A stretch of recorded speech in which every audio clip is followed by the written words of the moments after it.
Bonjour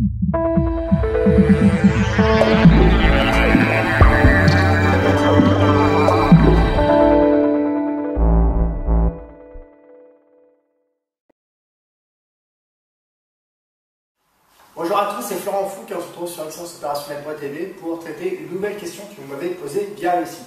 Alors la question qui se pose aujourd'hui, c'est comment devenir expert en management Lean. Alors déjà, il n'y a pas le stade où on est simple manager et puis hop, du jour au lendemain, on se retrouve expert en management Lean. En fait, c'est une question aussi qui me revient pas mal dans les formations que je donne en présentiel parfois. C'est, ils se demandent, mais comment on devient chef de projet Lean ou chef de projet Necessina?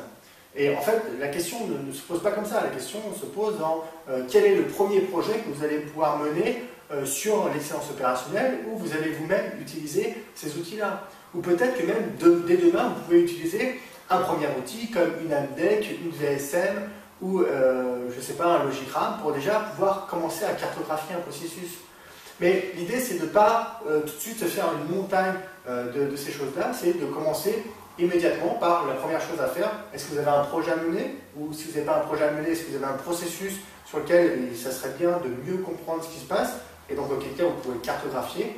Et comme ça, petit à petit, en fait, identifier comment vous pouvez utiliser dans votre quotidien les outils de l'excellence opérationnelle pour mieux comprendre les processus sur lesquels vous travaillez et pour mieux comprendre comment vous pouvez les améliorer.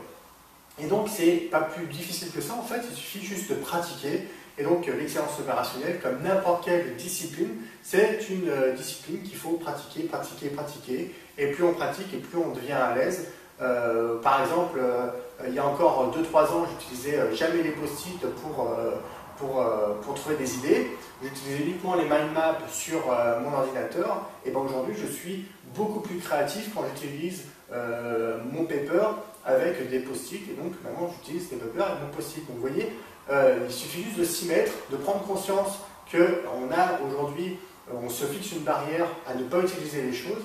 Et donc, passez cette barrière-là, et vous verrez que dès que vous allez utiliser le premier outil, vous direz « Ah bah tiens, finalement, c'est pas très compliqué d'utiliser cet outil. » Et après, vous allez vous entamer ce premier projet, et vous allez voir qu'en fait, effectivement, il y a des phases à suivre, donc il suffit simplement de se jeter à l'eau, et puis après c'est fait. Et quand vous aurez fait un premier projet, vous direz bah, c'est assez simple, et il suffit maintenant d'enchaîner avec un deuxième, etc. etc. Enfin bref, l'idée c'est de ne pas vous mettre des contraintes psychologiques par rapport à la difficulté de mettre en place ce type d'outil, puisque c'est juste à faire le premier pas, et puis ensuite le deuxième, le troisième. En fait, apprendre à devenir expert en management Lean, c'est comme apprendre à devenir expert en conduite, c'est comme apprendre à devenir expert en marche. Il suffit juste de s'y mettre un jour, et puis après, c'est l'expérience qui fait le travail, et le fait que vous continuez par persévérance ou par passion, comme moi, à utiliser les outils pour pouvoir les maîtriser de plus en plus au quotidien. Voilà, j'avais fini pour la question d'aujourd'hui. Je vous dis à très bientôt pour traiter une nouvelle question sur l'excellence opérationnelle. À très bientôt. Ciao, ciao.